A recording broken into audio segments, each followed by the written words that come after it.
Do you know anything about that, or are you familiar with that idea that there's anything that again? Food is making you gay? I don't know about that. I have no idea. You know what I mean? No. Better be ready for that. Woo, let's do it. Anyway, everybody, welcome to the Daily Crossing. Today we actually have a special edition. Special edition. It's special edition. Today, Lorena, first of all, great having you here today. Yes. Obviously, Welcome back. Yes. Thank you. Thank you for having me, actually. My pleasure. My pleasure. It's you know, this in light of some of the things that are taking place from a commercial perspective and business-wise, but at the same time, you know, a lot of the topics that we have going on right now nationwide, that's obviously one of the topics that has become a subject of great significance, you know what I mean, and which is everything that's going on with the transgender movement, right?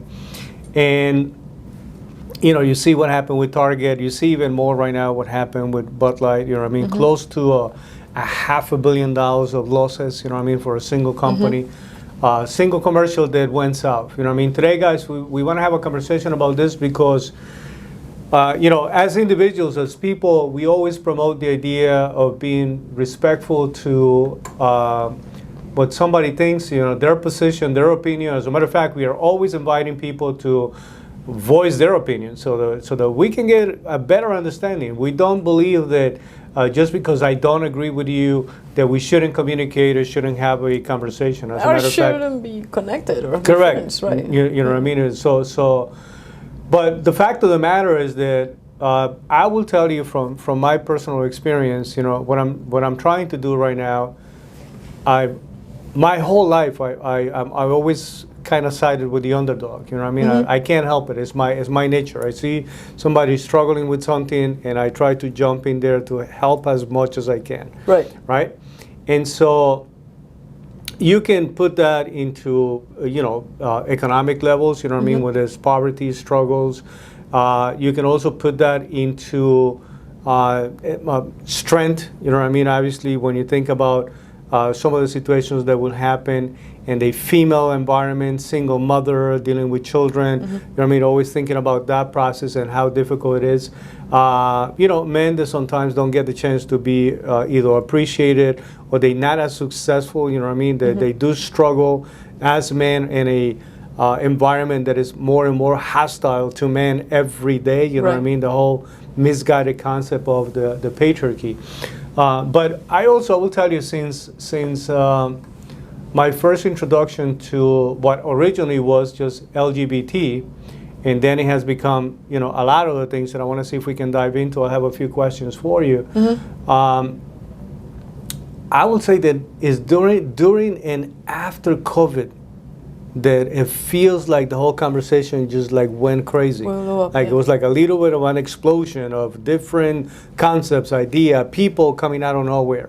So I want to have this conversation because I'm becoming concerned. I have, when I first came into the country, full disclosure, I was 18 years old. I come from a country that is very macho-like, you know what I mean? Is the men that come from Mexico, the men that come from Honduras. So for me, even the idea of embracing the understanding of just gay and lesbian friends was a transition. You know what I mean? It's not like I woke up, you know what I mean? Like I woke up one day and saying, by the way, that doesn't mean that even going through elementary school, I didn't have that friend that was going in the same grade, same class, that looked like it, you know what I mean? Like that had every, like the behavior was of somebody that was projecting a different sex per se, you know what I mean? And so the very gay looking or the very lesbian looking type of kid, you know? But still, it was a taboo. It was not a topic that nobody really sat down to have a conversation. Parents didn't really have a conversation about these things when we were growing up. And so you will see, and it was an underground movement. With that being said, I also know that as individuals, a lot of people suffer a lot through that underground movement. You know what I mean? There was a lot of abuses. There was a lot of things, you know what I mean, that we can talk about if you like. But But I wanna address this conversation for the simple fact that it appears that if we are not careful, there is such a misunderstanding right now about what the movement, because it appears that the transgender movement now is almost separating from the overall movement, or we'll find a way to describe what's taking place there a little better. So I have a few questions, because my concern is what's actually doing to the feminist movement, what is actually being done to the LGB, not yet T, but LGB, just lesbian, gays, and bisexuals. I would include movement. the T in there. And we're going to add the T in there, right? But it appears that there's going to be, I don't know if you're sensing it right now, but I'm sensing some kind of pushback from society, from a lot of people. I'm witnessing a lot of people having a lot of negative things. It's almost like we are taking a step back, because the push forward was so out there, though, you know. And I always think about Peterson when he says, you know, when something is pushed so much in one direction, you know, you better expect the pushback to be exactly, you know, to come back a lot harder. So this was not a game of inches. This is like, we're gonna just cross the field, you know what I mean, a million miles an hour, and whatever happens, happens. And now you're seeing some of the fallback. So let me ask you a question. For people that are not truly familiar with some of these concepts, what is your definition and your understanding of the transgender individual in general? Right. So, by the way, there's 1,000,001 definitions for that specific term. If you speak to somebody that is a little bit older, like much older than me, they'll be referring themselves to even as transsexual. They won't call themselves transgender. So that in its whole thing, there was a whole break. Separation of. Right, but for me personally, and again, everybody's entitled to their own opinion, but it's just the way that I believe is defined is somebody that is literally believes that was born in the wrong body. Okay. So as somebody, let's say I'm a female and I believe that I was born in the wrong body, so I make a transition in order for me to live my life as a male, right, as a man. And so that to me is the whole transgender definition as a whole. It's being elevated to a whole different thing, and we can dive into that. But if we're asking about the specific definition, that's it. Sure. Somebody that was born with a certain tools, right? Let's say equipment, right? That makes you either male or female, and then you actually make a feel that you were born in the wrong body. Therefore, you make a transition, and you do it in society, and you do it also by way of hormones and all of that different things. Is this where the whole gender dysphoria term comes into play? Right. Yeah. So yeah, I mean, it's something that you go through therapy. You go through a whole different process to make sure that it's the same thing, especially for women. Not all women, but women as they're going through puberty and stuff like that, your hormones gets a lot of whack, your body is changing. So a lot of girls that are going through that process of development, it's not an easy process, and many of them will go through a phase where they actually are questioning, who they are. And then some grow out of it, some don't, right? Some is like, no, I'm legit like a man, a boy, and so I want to make sure that I live my life as such. And so that's not all of the population, but it's my understanding that a lot of women, including myself, go through that process of saying, man, who am I, what am I, Correct. Hormones are interesting. What would you say to the growing percentage of people that are identifying today, obviously every generation, there's already a percentage of that population that was registered as people that identify themselves, lesbian, gay, or transsexual, transgender, the bisexual, whatever the case may be in this. We'll go into definitions a little more, but it appears that for millennials and Gen Zs, the jump was dramatic, though, drastic.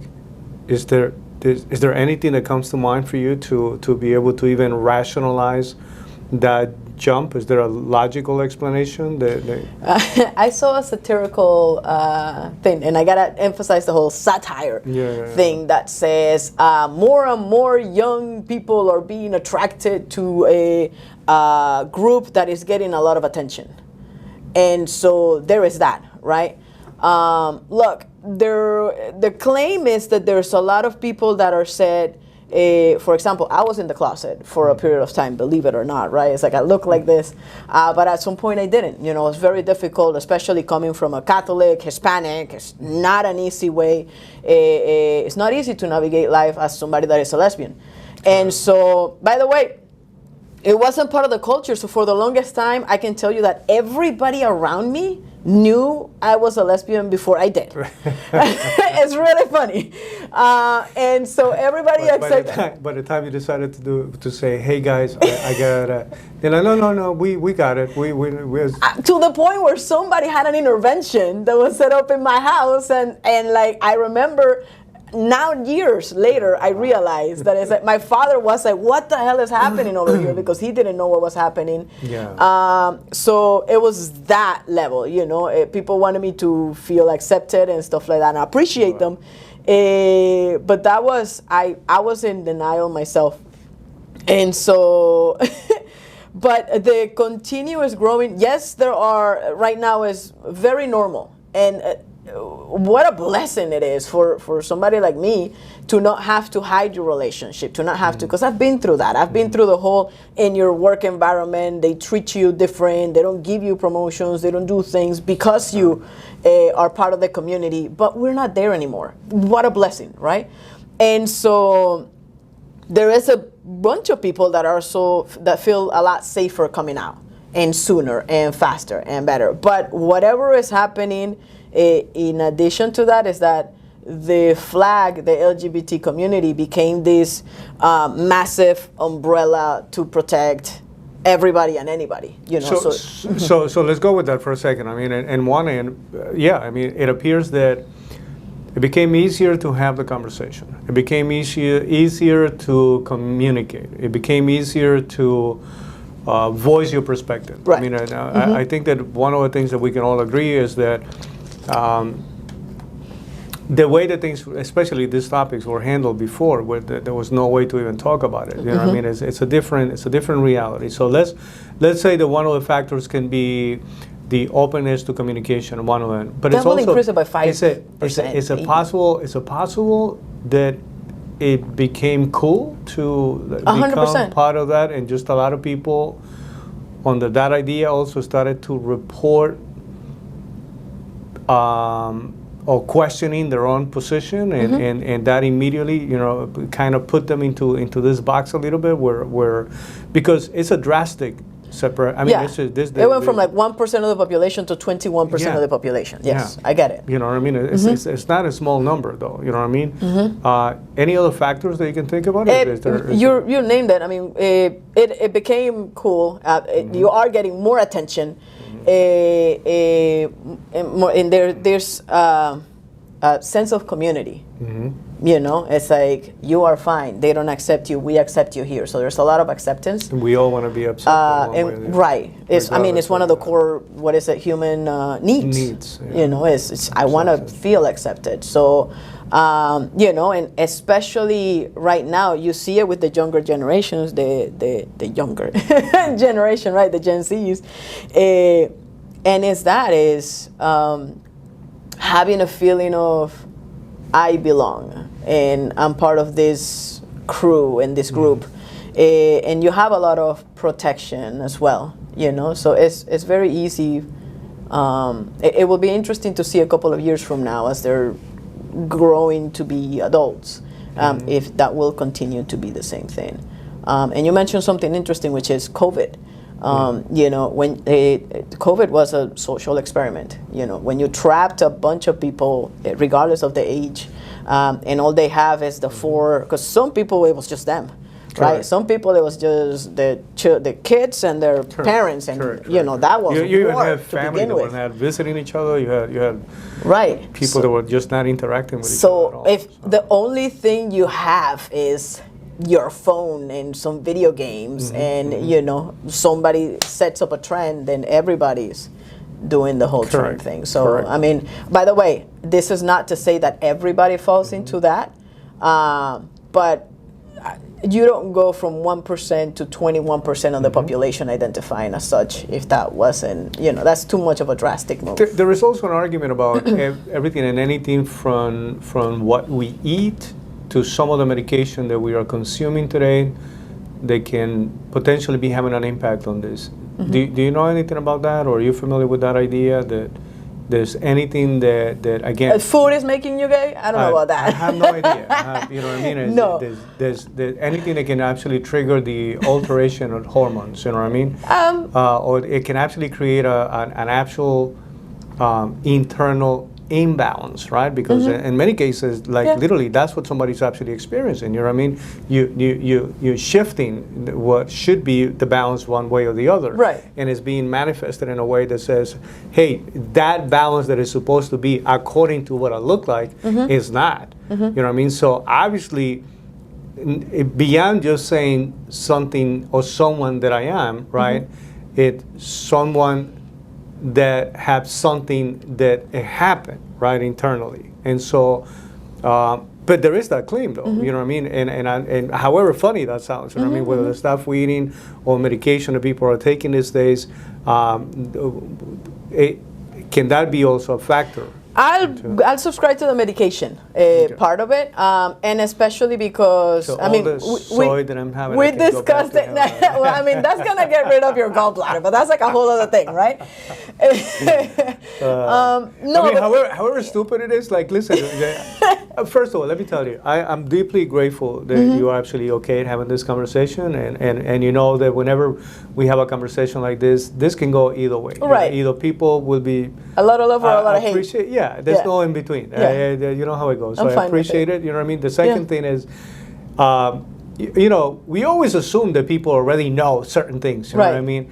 And I'm addressing some of the basic stuff that appears to be even a little funny or silly. Yeah. Just because I promise you that already has been part of the conversation in many tables. You know what I mean? Where people are saying, well, the stuff that we eat today is like, you know, is creating a chemical imbalance, or the medication that we take in these days. And by the way, something that started God knows how many years ago, and the reason why you see a percentage of these numbers increasing aggressively and jumping to the point, right? It can't just be the normally, right? Or is it that we have that many people already in the closet that were like ready to just jump out and come out? It's a big percentage, you know what I mean? Like if I was to attach this to a birth rate percentage, this would be the equivalent of the country going from 330 million people to jumping all the way up to 430 million people, give or take, right? More than that. Way more than that. So medication, maybe. I do believe that has a play on hormones. Also, the fact that, again, we're medicating our way through life right now in so many different ways. A lot of different things that are being, that could be handled by way of therapy. You know, hey, it's normal that you feel this way. All of these different things. Right now, it's just being replaced by, here is a pill. You know, nobody's addressing it. It's just very easy for you to be medicated. What Vivek was talking about, that there's less and less psychological and psychiatric facilities in place, but you know, pharmaceutical companies are the biggest lobbyists to these things disappearing. So I do believe that they may have a play in it, especially because once again we were trapped in COVID for a little, you know, for a while, and if you trap people for 2 years, some states just recently, I mean, we're in 2023, was just recently started opening up and stuff like that. So yes, it does mess with your psychological and balance. Correct. So for me, like I was telling you before, you know what I mean, I'm introduced to this. By the way, certain I'm sorry, concepts. I do want to clarify, there is no such thing as like praying the gay away or like medicating your way out of gay. I just want to make sure that is very clear. It's not like I I believe I was born this way. There's no freaking. So the exorcism from the Pope. No, it really didn't. If somebody would have tried it, it wouldn't work. Got it. Got it. I'm introduced to some of these concepts under LGBT, right? Mm-hmm. Lesbian, gay, bisexual, and it wasn't transgender. You actually said it because that's how I understood it when it was transsexual. Yeah, transgender. Right. For me, the transgender term is something that's still fairly new. Mm-hmm. And again, 3, 4 years ago, 5 years ago, I think it's from the first time. This grew into queer or questioning, intersex, asexual, plus, meaning and more. Right. Mm-hmm. Right. And there's a lot more that we're not mentioning here right now. I wanna stay a little bit though in the concept of the transgender movement, because in light of what happened with companies like I was mentioning before, Target, Bud Light. I mean, Budweiser lost almost $500 million. I mean, for the first, one of the heirs of Budweiser is literally saying, I think I'm ready to buy back the company. You know what I mean? And I want to buy back the company for a couple of reasons. One of them is we don't stand for that. What we stand for is as a company that believes in America. You know what I mean? Like we are part of the American fiber, and we believe in America, and we are a company that don't necessarily want it to be connected. This is a six-pack that was specifically designed for one person. Maybe again going back to that idea that at that moment appeared to be the cool conversation to be having, and to be the cool thing that was taking place. Mm-hmm. And you saw many companies jumping into that wagon thinking that it was going to be a very good commercial move. What the biggest problem was with that campaign? Yeah, it that is Dylan Mulvaney in this touch into feminism. The can had the idea of saying celebrating women. Got it. And so that will set anybody on fire, just because, again, Dylan Mulvaney is a trans woman. Correct. But there's not a can celebrating, women, so it's like, it's a different thing. By the way, we've been drinking beer at every Pride event. I mean, we're right here, Disney's right here. In June is like Pride freaking month, and it's a lot of fun, by the way, just to go around and you go to the bars and stuff like that. And you're talking about Coors Light, Bud Light, all kinds of different alcoholic beverages have their rainbow flag, put in place. I mean, you look at, for the month of June, which is Pride Month, every single company is corporate, It's pandering. Yeah. No, it's like pandering to a whole community. So they all have their own little rainbow thing happening. So it's been happening for a long time, and nobody had a problem. I think the biggest issue that the whole Dylan Mulvaney brought to the table was the fact that, you cannot be like celebrating women, and this is the best representation of a woman. And in addition to that, you have somebody that was truly becoming an influencer, whether you like it or not. You know what I mean? And as an influencer in front of the eyes of many people, like and dislike by many people also. So maybe it was a little too much, too soon, and also the part of the message that was a little confusing for. Especially when you're saying celebrating women, you know what I mean? And the company has never done anything specifically. And that's kind of like the whole situation where right now it's also creating, there's a question mark to the position that the feminist movement is supposed to be taking with some of these things, because, listen, from the 1960s, which is when the movement takes place, the whole idea is to be able to position women in a way that there's more equality, there is greater appreciation, the ability to participate in just every sector, marketplace, not just limited to household environment, which it, by the way, from my perspective, is also an incredible contribution when it comes to, especially for our society, But just having the freedom to do whatever you want to do, right, without the limits being imposed on you, which is what most people are always fighting for. But so So once you're part of a movement, whether it's as an African American who's concerned about discrimination, right, racial discrimination, and as a feminist who's concerned about, again, the discrimination of the gender itself, right? And so you see another group emerging.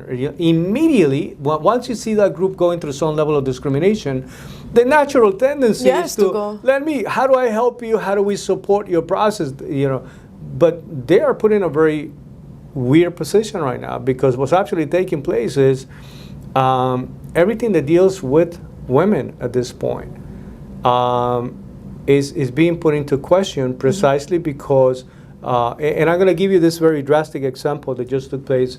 You're probably familiar with what happened with a power lifter. April Hutchinson was literally spoke against and about the situation that happened with a transgender again, biological male, you know, it still has to be, you know what I mean, the description. Ann Andres, 40 years old, who just participated in the Canadian Powerlifting Unions of 2023. And here comes this individual, breaks the record. But it's not just, I broke the record by 10 pounds, you know what I mean, or 8 pounds, which everybody would have been like, wow, that's phenomenal, amazing, crazy. Right.